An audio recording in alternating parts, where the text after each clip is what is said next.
de aquí en adelante y de parte de cualquier país.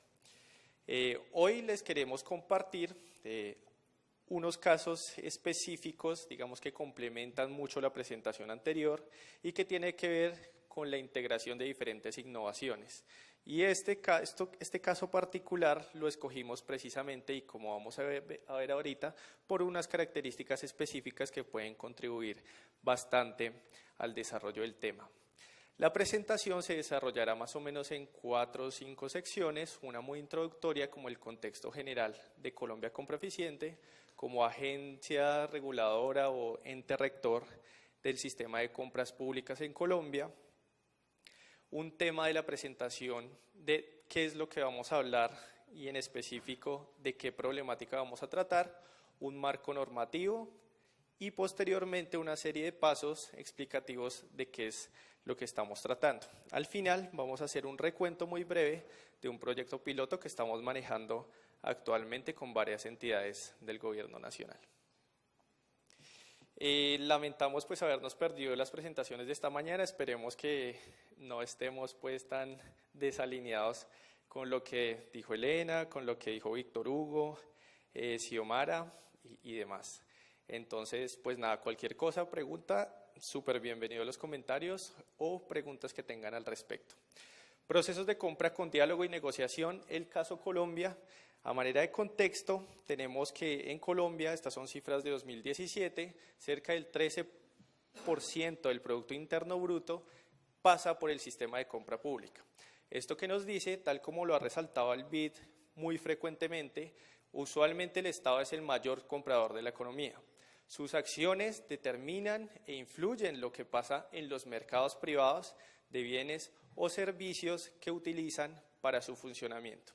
En esta medida, en Colombia también, el sistema de compra pública es vital para el desarrollo y el crecimiento de la economía, razón por la cual queremos tocar algunos temas que tienen que ver con las buenas prácticas aplicables a este sistema.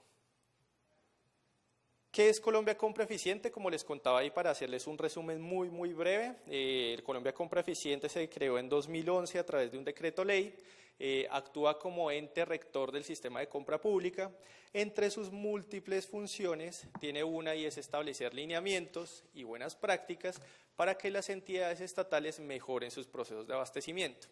Eso lo resalto porque, como ya vamos a ver, la implantación de buenas prácticas hace que algunas modalidades de contratación cuenten con elementos de innovación. ¿Innovación para qué? Para generar mayor valor por dinero.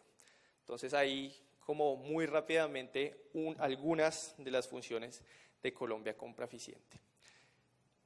¿En qué contexto vamos a hablar de los procesos de diálogo y negociación? Vamos a hablar, como les contaba, en algunos procesos en donde se integran diferentes esquemas de innovación. No solo en el proceso, no solo en los resultados o en los incentivos que incorporamos en los documentos del proceso, sino también en los bienes y servicios que adquieren las entidades estatales para satisfacer su necesidad. Siendo muy concreto, vamos a hablar básicamente del diálogo y negociación asociado a los procesos de compra pública para la innovación. Estos procesos cuentan con retos importantes en diálogo y negociación. ¿Por qué? Porque ya vamos a ver, hay una serie de resistencias o barreras que hacen que estos procedimientos cuenten con desarrollos muy importantes dentro del sistema de compra pública. Este desarrollo requiere de una nueva visión de las compras públicas, a las cuales algunas entidades estatales en Colombia aún no están acostumbradas.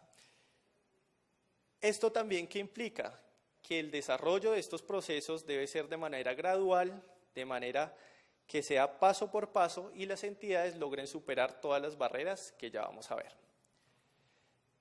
Durante 2014, y con colaboración de una consultora que para tal fin contrató Colombia Compra Eficiente, se realizó un diagnóstico general de lo que la compra pública para la innovación necesitaba, de lo que requería y de los retos que enfrentaba para su desarrollo. Dentro de estas barreras, la consultoría y Colombia Compra Eficiente determinaron primero que había una desarticulación entre el usuario final, el generador de la necesidad, y el comprador, ¿Qué pasa cuando están desarticulados? Básicamente esta desarticulación incide u opaca la visión de nuevas formas de generación de valor por dinero. ¿Qué quiere decir? Que cuando uno es el usuario que utiliza el bien o servicio, ¿listo? Otro es el que compra y otro es el que genera la necesidad, pues básicamente el bien o servicio que están adquiriendo las entidades estatales puede no responder al usuario final, puede no generarle valor por dinero al comprador y demás. ¿Qué hace esta desarticulación? Como les contaba, básicamente oscurece la visión de todos los agentes y no permite ver más allá y utilizar mejores procedimientos y mejores prácticas. Segundo, falta de capacidades para abordar el mercado. Colombia Compra Eficiente ha establecido que en Colombia hay una oportunidad grandísima de profesionalizar la actividad misma de compras. ¿Por qué? ¿Qué pasa? Actualmente en Colombia tenemos una serie de equipos de compras que usualmente son solo abogados que se rigen explícitamente y únicamente por la normativa aplicable. ¿Qué limitaciones tiene esto? Que para muchos procesos de abastecimiento, como nos mencionaban en la presentación anterior, es muy importante el conocimiento técnico y multidisciplinar en los procesos, de tal manera que lo que se esté abasteciendo no solo cumpla con el marco legal, sino que también utilice mejores estrategias de abastecimiento y de compra. Esta es una de las grandes talanqueras que tiene el desarrollo de estos procesos de diálogo y negociación en la compra pública para la innovación, teniendo en cuenta que simplemente si nos sujetamos solo a lo que está en la normativa, pues básicamente carecemos de nuevas formas y de nuevos procedimientos. Tercero, y tal vez uno de los más importantes, hay una alta aversión al riesgo por parte de los compradores. Cuando a los compradores les dicen que hay nuevas formas de abastecimiento que cumplen la normativa, de entrada pone una barrera. ¿Por qué? Porque básicamente dice la Contraloría, la Procuraduría o incluso la Fiscalía, por algún cambio en el procedimiento que yo haga, así respete el marco legal, puede estar el día de mañana abriéndome una investigación. Ese miedo se refleja en que hay una alta aversión al riesgo de crear, de seguir y de implementar buenas prácticas que cumplan con ese marco regulatorio. Cuarto, hay deficiencias en la gestión o había en ese momento deficiencias en la gestión del riesgo. Entonces, como ustedes saben, todas las entidades estatales en cualquier proceso de abastecimiento deben seguir una serie de análisis de gestión, de identificación, de cuantificación de todos los riesgos que enfrentan los procesos de contratación. Cuando hay procesos de innovación relacionados, este tema es vital. ¿Por qué? Porque usualmente estos cuentan con una mayor cantidad de riesgos que deben ser analizados y gestionados. En esta medida, si no es correcta la gestión del riesgo, pues básicamente el proceso tiene pocas probabilidades de ser exitoso. Finalmente, hay un desconocimiento general del proceso de diálogo y negociación. Anteriormente, digamos, cuando no existía Colombia Compra Eficiente, estos procesos no contaban con herramientas suficientes para su aplicación.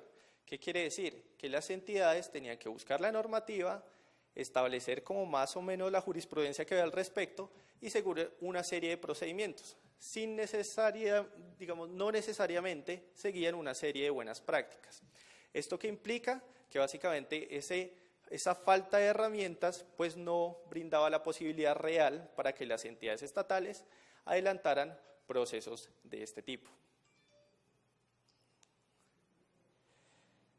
Muy importante en el documento del BID, siempre cualquier proceso general de innovación, sean los bienes o servicios, sea en el procedimiento o sea en los incentivos que hay en los documentos del proceso, debe contar con una normativa que lo respalde. Para el caso de Colombia, esto fue reconocido en el Plan de Desarrollo 2014-2018, en el que se establecía que Colombia debía desarrollar un marco legal que soportara los procesos de compra pública para la innovación. Esto se tradujo en el trabajo de Colombia Compra Eficiente en lo que hoy conocemos como la circular única en el numeral 13, que habla precisamente sobre la normativa aplicable a este tipo de procedimientos. Anteriormente, Colombia Compra Eficiente tenía una serie de circulares dispersas, se llamaban Circular 1, publicación del SECOP, Circular 2, Plan Anual de Adquisiciones, y así, digamos, teníamos una serie de instrumentos legales que estaban separados unos de otros. Recientemente, y esto sí se los cuento como novedad, pues Colombia Compra Eficiente trabajó en una única circular que es de consulta pública, incluso ustedes si en algún momento les puede ayudar para alguna investigación o para algo que estén haciendo respecto a Colombia Compra Eficiente, pues es fácilmente consultable y mucho más atractiva de leer y de consultar que lo anterior. ¿Qué dice ese numeral 13 de la circular única de Colombia Compra Eficiente? Básicamente dice que para procesos de ciencia, tecnología e innovación hay una normativa especial y esa normativa especial está enmarcada en estos elementos de ley. ¿Cuáles son? Son 2 decretos de ley, una ley del 2009 y un documento COMPES, que es un documento de política pública. ¿Qué hace esta normativa? ¿Cómo soporta estos procesos de innovación? Esta normativa lo que hace en conjunto es definir las actividades que se consideran como de ciencia, innovación y tecnología. ¿Listo? Eso puede sonar fácil, pero en algunos casos las entidades estatales no tienen muy claro o no es fácil de establecer qué actividad puede estar relacionada en esas categorías. Para esos casos, las entidades o cualquier interesado puede transmitirle su duda a Colciencias, que es la entidad encargada en Colombia precisamente de determinar ese tipo de actividades y así establecer qué corresponde esa actividad a alguna de ciencia, tecnología o innovación. Como les contaba, la circular en un primer momento establece toda la normativa que es aplicable a estos procesos y además, por otro lado, establece una serie de tipologías contractuales que deben seguir las entidades estatales. ¿Cuáles son estas tipologías contractuales? Aquí tenemos el nombre de las 3 que están consideradas en la circular. Una primera, convenios especiales de cooperación, refiere simplemente a los casos en que varias instituciones aunan esfuerzos, juntan recursos o hacen actividades conjuntas precisamente para desarrollar algún proyecto de innovación, tecnología y ciencia. ¿Listo?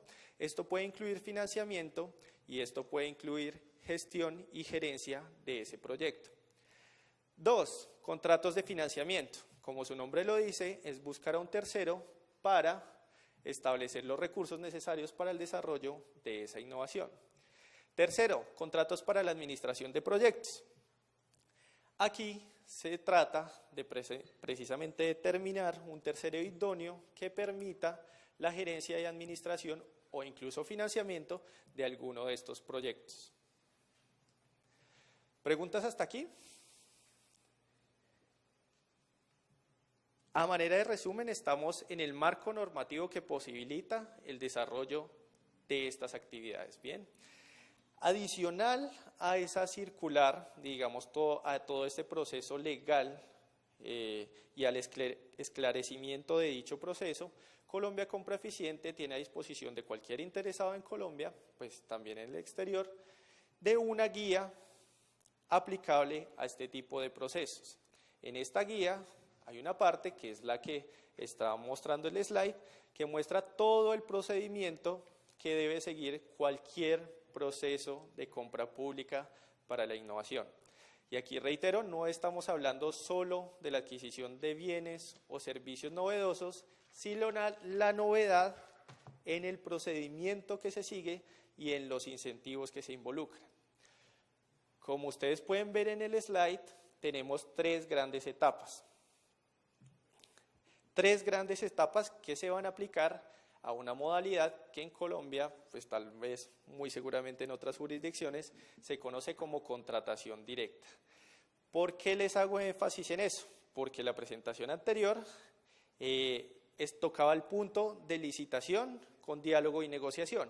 Aquí les estamos hablando de un caso todavía más particular, un poco llamativo y bastante complicado para algunas entidades que lo han desarrollado y es contratación directa. Usualmente las entidades estatales hacen uso de este tipo de modalidad de contratación directa bajo unos parámetros taxativos definidos por la ley. Entonces, en la ley en Colombia le dice usted solo puede utilizar contratación directa bajo ciertos parámetros. ¿Parámetros como cuáles?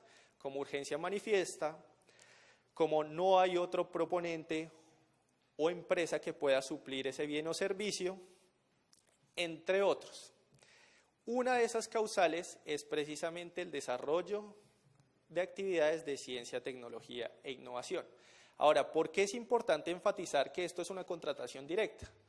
Porque a pesar de que sea una contratación directa, tiene fases competitivas, tiene fases de negociación y tiene fases de diálogo con todos los interesados.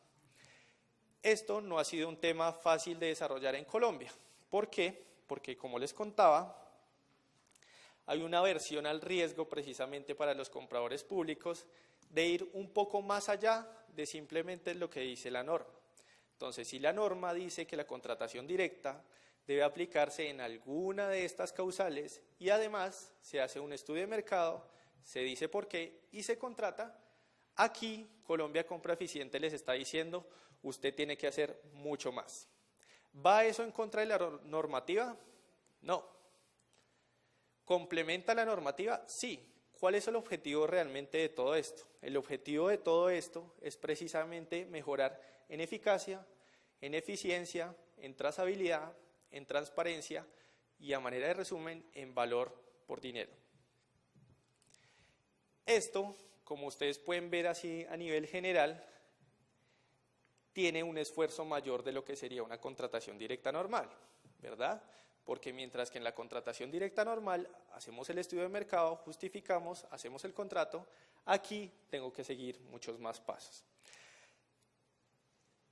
Importante, ¿en qué fases, digamos así, viendo el mapa general, está el diálogo? ¿En qué fases está la negociación? Entonces ahí, como les contaba, hay 3 etapas principales y, anticipándome un poco, nosotros vamos a encontrar fases de diálogo, fases de negociación, en la identificación, priorización y planificación de las necesidades de compra, en las consultas en el mercado, en los documentos de necesidades funcionales, en el diálogo técnico e incluso en la contratación. ¿Por qué es importante aquí resaltar incluso la contratación? Poniéndolo dentro de las categorías que nos han mencionado los expertos el día de hoy, aquí estamos hablando de un proceso que cuenta con negociación con el ganador, en primer lugar, porque como ustedes ven aquí en contratación, ya está seleccionado uno y hay negociación, ya les explico qué puede pasar ahí, pero también hay negociación con los demás interesados, que es esta parte de consulta de mercado y de análisis de necesidades funcionales. Entonces tenemos ahí las 2 categorías. Negociamos con todos los interesados y negociamos también con el ganador del contrato.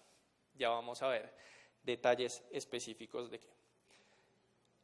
Adicionalmente, todos estos procesos cumplen con una serie de características, digamos que ya he mencionado el BIT, y que son importantes de resaltar. Entonces, como ya mencionamos, 1, hay negociación por lado y lado. 2, todos están en igualdad de condiciones. 3, hay tiempo suficiente para presentar oferta, que es otro de los elementos trascendentales en cualquier proceso que involucre innovación, que involucre evolución y que involucre cambio. Adicionalmente, debe haber un equilibrio sano entre lo que es la trazabilidad, es decir, que sea perfectamente seguible absolutamente todas las actuaciones que ha desarrollado la entidad estatal, pero también de transparencia, es decir, que cualquier interesado pueda sentirse en igualdad de condiciones con el resto. Primera etapa, planeación. Ustedes así el mapa general lo ven que está más largo que el resto de las etapas. Y es sencillamente por el hecho que, como buena práctica, nosotros, al igual que muchos de ustedes, consideramos la planeación como la parte más importante de cualquier proceso de contratación.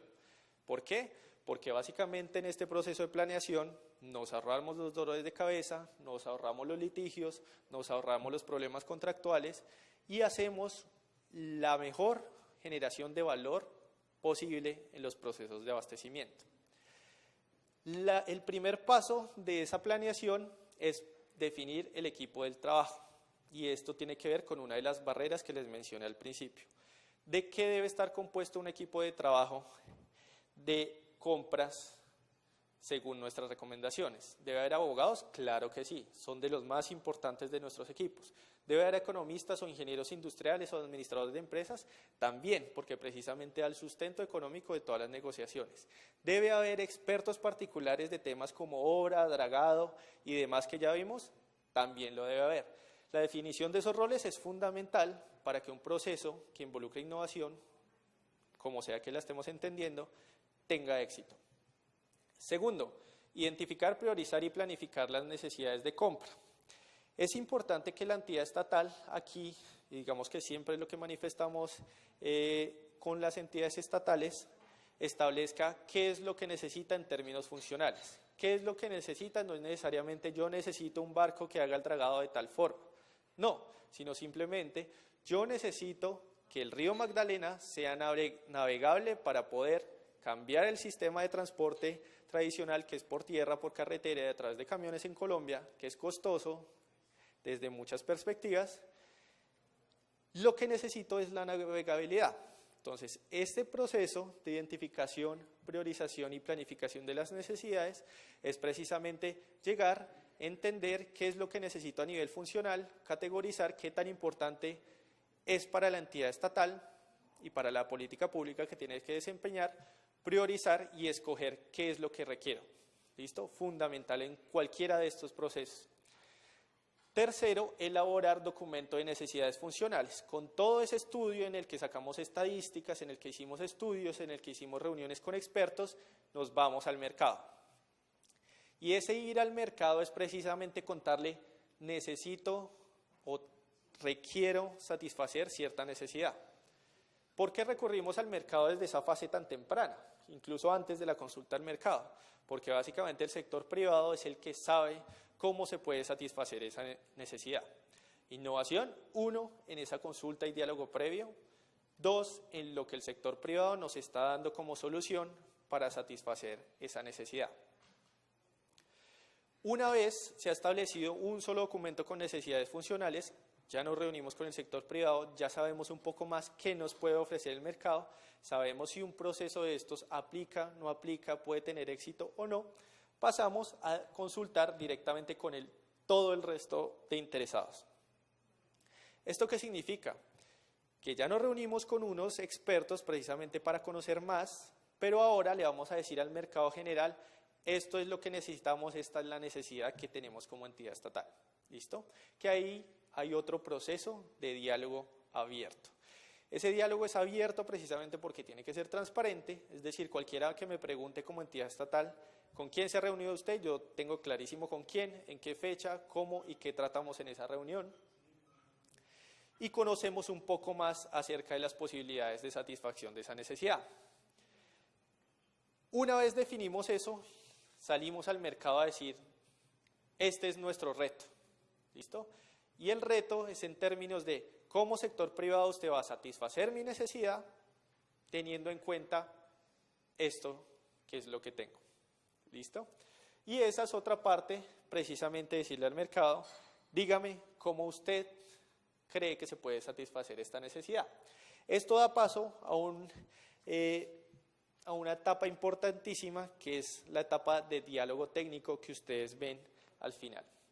¿Qué es diálogo técnico? Y acá sí es importante, digamos, que manifestar una pequeña diferencia que tenemos con la interpretación o con, digamos, sí, la forma como se entiende el término de diálogo competitivo, y es que aquí sí lo realizamos o sugerimos realizarlo con todos los interesados, cada uno de manera separada. Ese diálogo técnico, ¿qué es? Ya lanzamos un reto, ya conocemos un poco las formas precisamente que me pueden solucionar y satisfacer mi necesidad. Lo que hacemos en cada diálogo técnico es reunirnos con cada uno de ellos que presentaron alguna solución, conocer el alcance de esa propuesta, ver qué tan factible o no es, y 3, negociar. ¿Por qué negociar? porque básicamente cuando nos reunimos con cada uno de ellos para examinar su propuesta, su solución, estamos determinando hasta dónde pueden llegar, y hasta dónde pueden llegar en muchos términos, en términos financieros, en términos de tiempos, en términos de desarrollo, en términos de propiedad intelectual, en todo. Entonces, esa parte es fundamental en términos de diálogo y en términos de negociación. ¿Qué pasa una vez ha concluido ese proceso de diálogo competitivo? Una vez culminado ese diálogo competitivo, se publican unos documentos del proceso que cuentan con todos esos elementos que se identificaron. ¿Y esos elementos qué van a hacer? Puntuación por factores técnicos, por factor económico, requisitos mínimos, análisis y gestión del riesgo y demás. Entonces, como ustedes ven, a pesar de que es una modalidad de contratación directa, estamos incorporando muchos elementos que hacen parte de una licitación pública.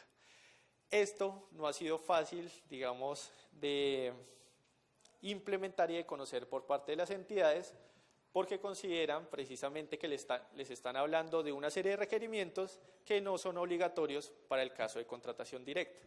Entonces, con todos esos pliegos de condiciones, con todos esos términos de referencia, se hace un proceso de selección, que es la siguiente etapa. Ese proceso de selección se basa en todo lo que se definió en el diálogo técnico. Entonces, hay una serie de parámetros, de factores de calificación, se reciben propuestas, porque aquí, a pesar de que hayamos recibido ideas, no se consideran como propuestas, sino simplemente como soluciones que pueden llegar a satisfacer la necesidad. En este caso, en la segunda etapa, sí se reciben ofertas. ¿Listo? Y esas ofertas están estructuradas teniendo en cuenta los documentos y los requisitos que pedimos en los pliegos de condiciones. ¿Vale? ¿Qué pasa con esas ofertas? Con esas ofertas se hace todo un proceso de evaluación según los criterios que hemos establecido y se contrata, es decir, se selecciona solo a uno. Donde les mencionaba que estaba la otra fase de diálogo, la otra fase de negociación, y está precisamente en esa manito que ven ahí, que es la parte de contratación.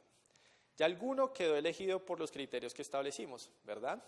Ahora, con ese que quedó elegido, las entidades, de acuerdo con estos lineamientos y estas buenas prácticas, pueden negociar algunos factores de la propuesta. ¿Qué factores? Primero, los que no hayan estado incluidos como criterios de calificación, caso como el del precio. Si ellos ya colocaron un precio en su oferta inicial, ya este no va a ser mérito, digamos, objeto de negociación. ¿Por qué? Porque básicamente para este caso particular de este procedimiento sería una desventaja para los demás, ¿verdad? Porque los demás no podrían precisamente mejorar esa oferta económica que pusieron. ¿Qué elementos entonces se pueden negociar ahí? Todo elemento que sea comercial o técnico que no esté establecido y que pueda ayudar a mejorar o a aumentar la probabilidad de éxito de este procedimiento. Caso particular, la negociación de los derechos de propiedad intelectual. ¿Listo? Eso puede estar sujeto a negociación una vez ya sea adjudicado y ya sea seleccionado solo a uno. Entonces ya tenemos 4 etapas o 4 pasos de esas etapas que tienen negociación y que tienen diálogo. Después de eso simplemente se sigue un proceso de firma del contrato y como otros contratos estatales se arma todo un esquema de supervisión o interventoría dependiendo del bien o servicio. Interventoría y supervisión que deben tener una característica especial y es la evaluación continua del proponente. Bueno, en este caso del proveedor. ¿Por qué evaluación continua? Porque esa evaluación continua nos permitirá determinar factores de mejora para otros procesos. ¿Vale? Y ahí es importante lo que se consignó en el contrato en términos de qué es lo que debe dar de información el proveedor. ¿Para qué? Precisamente para generar más innovaciones, como nos decían en la presentación anterior. Si no están los incentivos correctos en ese contrato, pues simplemente el proveedor, a pesar de que haya ofrecido algo innovador, se va a quedar ahí y no va a ir más allá a la mejor de las condiciones de la industria, como nos decían anteriormente. ¿Listo? Hay una parte evidentemente de desarrollo, de innovación, porque recordemos que estos procesos en particular son para soluciones que no existen en el mercado, que hay que desarrollarlas y que serán completamente novedosas para satisfacer esa necesidad. Realizar seguimiento, como les contaba, y establecer una fase de control para las obligaciones que quedaron respecto a la liquidación. ¿Vale? Esas son las etapas en general, como les contaba. No sé si hasta ahí tienen alguna pregunta. Cuéntame, sí.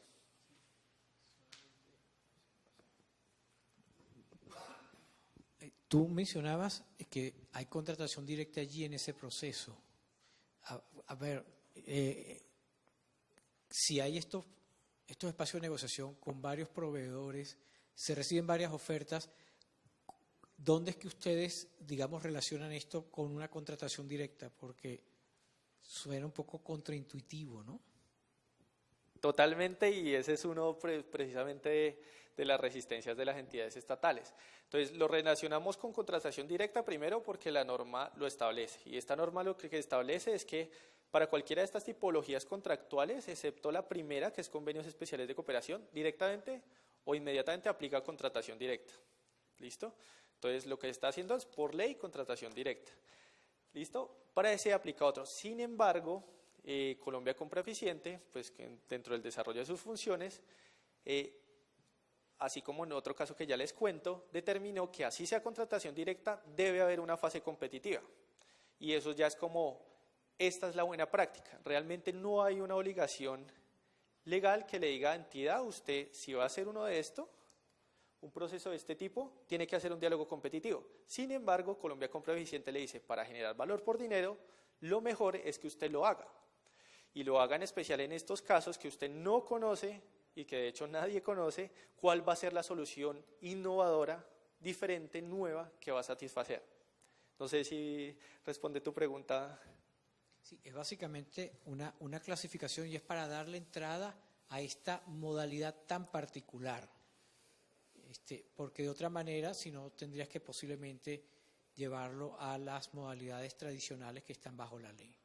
Entonces, eso es digamos, una vía de escape en el buen sentido de la palabra, ¿no? Para poder activar este tipo de considerarlo que es un proceso tan especial que lo consideran contratación directa, lo cual no tiene por qué estar reñido con espacios de negociación y de competitividad hasta cierto punto. Exactamente, y de hecho hace poco con una serie de abogados, yo soy economista, entonces digamos que me cuesta obviamente conocer un poco más todas las discusiones jurídicas y sin embargo pues es importante precisamente para que todos lo tengamos claro y eso sucedió precisamente en Colombia Compra Eficiente en una de estas discusiones y era establecer, como me decía la subdirectora de gestión contractual, es que no son incompatibles, es que hacerlo uno no implica que yo voy a dejar de hacer lo otro. De hecho, ¿por qué no hacerlo si genera mayor valor por dinero? Que es lo que... Que conste que yo soy abogado. Sí, total. Sí, total. Entonces, eso es realmente lo importante y por eso es que, digamos que le damos mucha fuerza a este tipo de buenas prácticas para hacer lo que muy correctamente nos dices. ¿Listo? ¿Hay alguna cuestión adicional? ¿Por acá? ¿Qué más herramientas disponibles tiene Colombia Compra Eficiente? Adicionalmente a la circular, adicionalmente a la guía donde ustedes encuentran esto, tenemos a disposición unos pliegos y contratos tipo. Estos pliegos y contratos tipo pues son también una serie de lineamientos de buenas prácticas que le dicen a las entidades estatales, sería bueno que usted siguiera estos pasos. Además de seguir estos, consígnelos en un documento que tenga este formato y estos elementos. ¿Qué elementos importantes hay? Así a manera de resumen muy general, hay estas diferentes etapas en estos documentos tipo. Un esquema importantísimo para soluciones innovadoras y el esquema de financiamiento. Es muy importante que en estos documentos quede consignado con qué presupuesto se cuenta, qué porcentaje de financiación hay y de qué parte. Qué montos máximos hay por cada una de estas partes que financian y cuáles son rubros, por ejemplo, que en ningún caso van a ser financiables. ¿Qué determina esto? Determina todo el esquema de incentivos precisamente que va a enfrentar tanto el proponente como el proveedor a la hora de hacer su desarrollo. Es decir, esta parte es importantísima en el desarrollo de cualquier tipo de estos procesos. Segundo, requisitos de participación. Por ejemplo, ¿qué experiencia debe contar, con qué experiencia debe contar cada proponente para resultar hábil? ¿Y qué sería deseable en términos de mejorar la ejecución? Requisitos mínimos, evaluación de oferta como factor técnico y factor económico. Dentro de esos factores podemos tener diversos temas como propuestas técnicas funcionales, qué plan de proyecto tiene, qué plan de negocio tiene y qué elementos innovadores cuenta o hay en esa propuesta. ¿Listo? Adicionalmente hay otros factores económicos como condiciones de participación en los beneficios de explotación. Entonces aquí no es importante solo definir quién va a financiar, sino también quién se va a beneficiar monetariamente de este desarrollo, sea el proveedor, sea la entidad, sean los dos, o sea algún tercero que esté contribuyendo. Todo esto debe estar determinado. La contribución de mejoras en funcionalidades de la solución, y ahí viene otro elemento innovador, y es proveedor no se quede ahí, entidad no se quede con ese desarrollo, sino establezca, como más pueda, dependiendo del bien o servicio, qué puede mejorar en ese mismo desarrollo. Es decir, el incentivo a seguir innovando y seguir generando nuevas formas de satisfacción de la necesidad. Y por último, el precio. Antes de contarles el caso, pues digamos el proyecto piloto que estamos trabajando, es importante mencionar qué retos hay después de todo esto. Entonces, teníamos esas talanqueras y esas barreras originales que les contaba, ahora qué retos quedan, ¿no? Y de estos retos nos gustaría resaltar los siguientes. Primero, reducir la aversión al riesgo del comprador público. A pesar de que se han desarrollado estas herramientas, pues todavía hay mucha resistencia de algunas entidades, de algunos órganos de control, precisamente para aceptar este tipo de buenas prácticas adicionales. ¿Listo? Segundo, fortalecer la coordinación del sector público. Muchas de estas actividades requieren de una actividad conjunta de varias entidades estatales, ¿vale? Y esta precisamente va encaminada a mejorar la coordinación que hay entre diversas entidades estatales para mejorar el desarrollo de estos procedimientos. Adicionalmente hay otros retos como desarrollar habilidades y capacidades, por ejemplo equipos multidisciplinarios con expertos que puedan generar mayores posibilidades de abastecimiento, y otras como mejorar la recopilación de información para hacer todos esos análisis de los que estaban hablando, entre otros. Para terminar, nos gustaría compartirles un proyecto que estamos desarrollando actualmente con el Ministerio de Salud, con el Instituto Nacional de Cancerología de Colombia y con la Universidad Nacional de Colombia. Este proyecto está enmarcado en todo lo que les acabo de contar, es decir, su objetivo es la innovación, no solo en el bien o servicio que ya les voy a contar, sino en el procedimiento mismo de cómo estamos adelantando el proceso. Este proyecto piloto surge de una necesidad de política pública en Colombia. En Colombia, el tratamiento de enfermedades huérfanas, de enfermedades raras. Oye, ¿me puedes ayudar aquí? Es que creo que está ahí.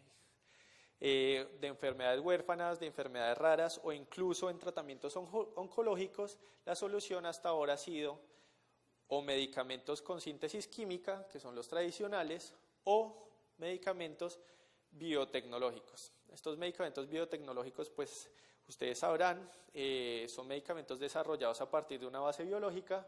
Esto puede ser, estas soluciones pueden basarse en células animales, en bacterias, en levaduras, por ejemplo, y desarrollan un medicamento particular. ¿Qué pasa con los medicamentos biotecnológicos en Colombia? Que tienen un altísimo costo. Ese alto costo se está traduciendo en un déficit del sector salud grandísimo, porque precisamente ese tema de medicamentos biotecnológicos es uno de los rubros más significativos de todo lo que se gasta en salud. ¿Listo? Porque, ¿a qué se deben estos precios? Básicamente la complejidad del desarrollo de estos medicamentos es mucho mayor, hay una serie de patentes que están vigentes que encarecen evidentemente el producto, y todo el esquema de distribución, de marketing y demás, pues está influyendo precisamente el precio que están pagando.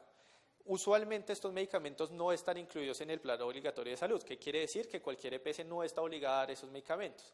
Sin embargo, por vía de tutelas y demás, pues muchos pacientes, digamos, reclaman y hacen valer su derecho a la salud, a la vida, y el sistema está obligado, muchas veces por términos judiciales, a otorgar estos medicamentos. Teniendo en cuenta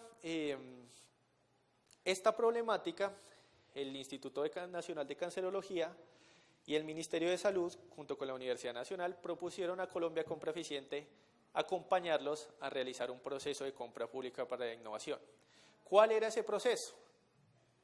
El proceso, adicionalmente a esta problemática, se basa en el hecho de que el Instituto Cancerológico tiene una infraestructura instalada de desarrollo de radiofármacos. ¿Listo? Entonces ellos son súper especialistas y súper conocedores del tema de tratamientos oncológicos y ya tienen una infraestructura bastante valiosa en el desarrollo de medicamentos. Tercero, dijeron, hay una posibilidad que no se ha explorado en ninguna otra parte del mundo a manera de política pública más bien, y es la producción magistral de medicamentos biotecnológicos para el tratamiento del cáncer. ¿Qué significa esa producción magistral? Que es una producción a baja escala, que es una producción personalizada, ¿sí? Esto lo que dice es que el paciente básicamente tiene un acompañamiento directo del médico, del fármaco, ¿sí? Y según sus necesidades hay una producción particular de ese medicamento, con bases biológicas, ¿listo? Entonces decimos, hay la posibilidad, hay una capacidad instalada, hay una necesidad de política pública, hagamos un proceso de innovación. Este proceso de innovación, junto a estas 4 entidades, para lanzar precisamente un reto al mercado.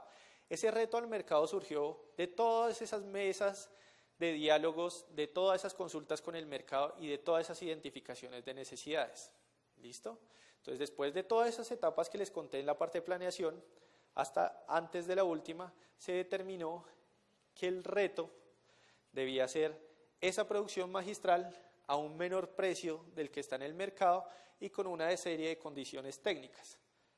Condiciones técnicas que van desde lo regulatorio, como cumplir con el certificado de buenas prácticas de elaboración, que en Colombia lo hace el Instituto Nacional de Vigilancia de Medicamentos y Alimentos, que ese es un tema estrictamente regulatorio, y otros ya que tienen que ver con el desarrollo particular del medicamento. Ya son muy técnicos y se me olvidan los nombres. Este reto además tiene una característica especial que lo hace innovador y es que se basa en un método de producción flexible. Eso médicamente es que la propuesta que deben hacer los interesados puede ser desde la producción de la línea celular hasta la conservación y difusión, digamos, del medicamento. Es decir, abarca todo un rango de actividades y los proponentes, dependiendo de lo que pueden hacer, proponen hasta cierta parte o desde cierta otra. ¿Listo? Eso da un mayor margen para que los proveedores puedan participar. A manera de resumen de lo que ha pasado, actualmente ya recibimos propuestas innovadoras, recibimos 6 de diferentes laboratorios, universidades, incluso emprendedores internacionales en el campo de la ciencia, y nos encontramos en esta etapa que les contaba de diálogo técnico, que es ese último que está ya en la fase de planeación. Es decir, actualmente estamos definiendo precisamente todos esos elementos que deben estar en el proceso de evaluación para seleccionar uno solo. Dentro de todas las conclusiones que hemos sacado precisamente de este desarrollo ha sido la complejidad de adelantar procesos de innovación, tanto del procedimiento, como ya les conté, como desde las soluciones mismas. Es un tema que todavía tiene un amplio, digamos, rango de crecimiento y que pues muy seguramente con todas las contribuciones que ustedes están haciendo en este taller, pues vamos a sacar mejores ideas para desarrollarlo y para seguir adelante, ¿vale? No sé si alguien más tiene alguna duda particular, no sé si fue muy rápido en algunos temas, entonces, ¿alguna pregunta?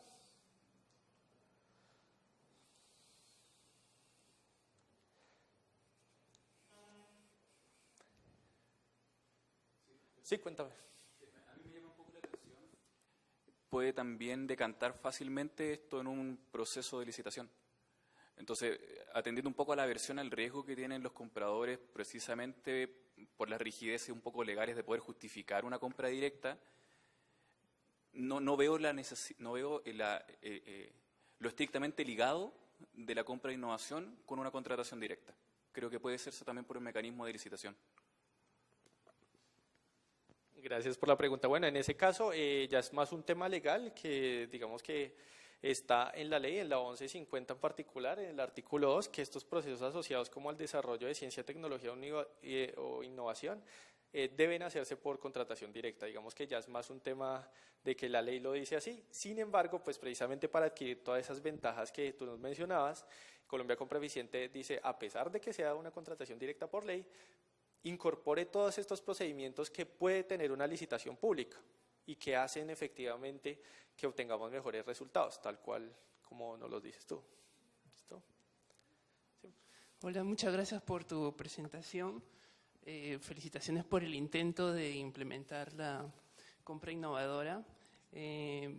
Nosotros también tenemos esta causal de contratación directa en la ley. Y dice, ¿no? Para los bienes y servicios con fines de investigación, experimentación o desarrollo de carácter científico o tecnológico, cuyo resultado pertenezca exclusivamente a la entidad para su utilización en el ejercicio de sus funciones. Pero bueno, no ha habido mayor desarrollo aún, como ustedes sí veo han hecho. Y mi pregunta es, después de haber desarrollado, no sé si esto es un lineamiento, esta circular ¿tiene rango reglamentario o es una norma de la propia compra pública, Colombia Compra Eficiente? Y si, digamos, ahora pensando, digamos, esta circular o esta regla que tienen que seguir, ¿ayuda a que el procedimiento sea más fácilmente entendido seguramente por los que lo van a utilizar, o más bien es algo como que les molesta porque dicen, oye, pero si la contratación directa es mucho más sencilla, ¿por qué me pones? Es decir, o de repente hubiese sido mejor no tener nada e igual hacerlo, finalmente estás elevando el estándar. O sea, ¿ha habido algún tipo de discusión de esto? Gracias. Vale, gracias a ti. Bueno, la primera pregunta, ustedes pues los abogados me corrigen ahí si digo alguna imprecisión. En Colombia funciona la pirámide esta de Kelsen, que básicamente establece como una jerarquía normativa. Dentro de esa jerarquía, pues digamos que así rápidamente está la Constitución, las leyes, los decretos, las resoluciones, y allá digamos que en la parte baja de esa jerarquía están las circulares. ¿Listo? Ahora, pues, bueno, hay una sola circular, varios capítulos, algunos de ellos son de obligatorio cumplimiento para las entidades estatales. Tipo, digamos ejemplo, el tema de la gestión del riesgo desde la expedición del capítulo de la circular aplicada, ya las entidades están obligadas a hacerlo. Es decir, ya un ente de control, la Contraloría, por ejemplo, puede llegar a la entidad estatal y decirle usted por qué no está elaborando una matriz de gestión del riesgo según las instrucciones de Colombia Compra Eficiente, según la circular. ¿Listo? Sin embargo, no todos los capítulos son obligatorios. ¿Listo? Hay otros capítulos que son ya más a manera de recomendación, que digamos ahí viene como la dificultad jurídica.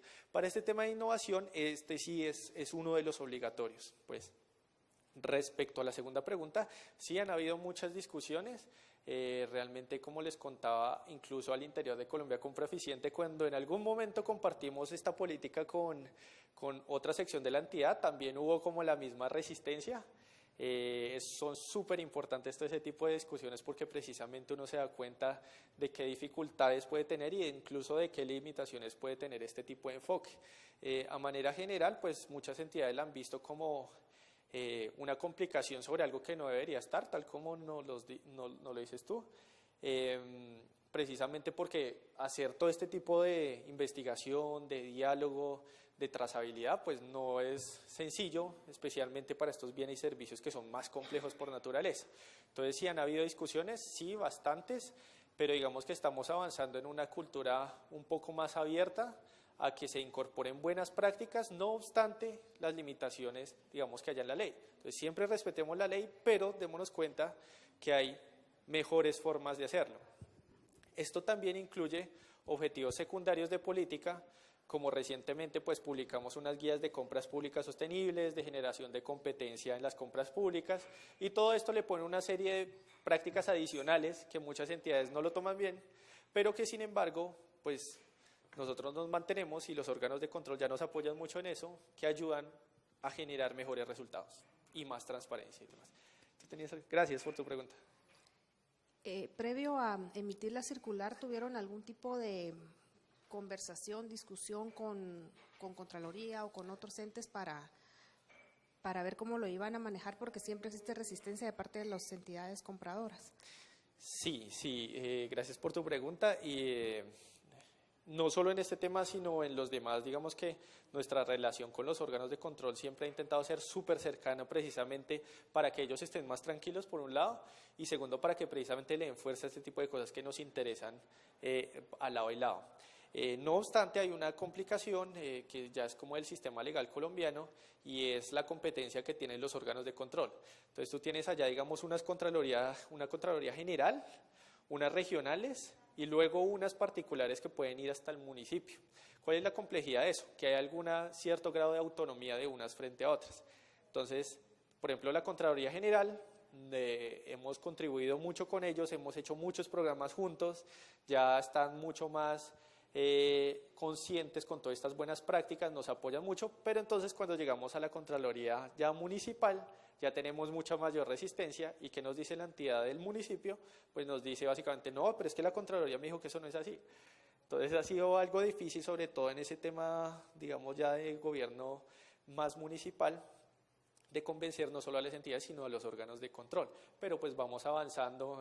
Colombia Compra Eficiente es una entidad todavía aún muy joven, que pues, digamos, está profundizando sus actividades, y esperamos que en el corto plazo pues esa relación sea mucho más fructífera, sobre todo con el tema municipal y regional. Gracias por tu pregunta. Listo, entonces a todos muchísimas gracias por sus comentarios y preguntas. Gracias. Bueno.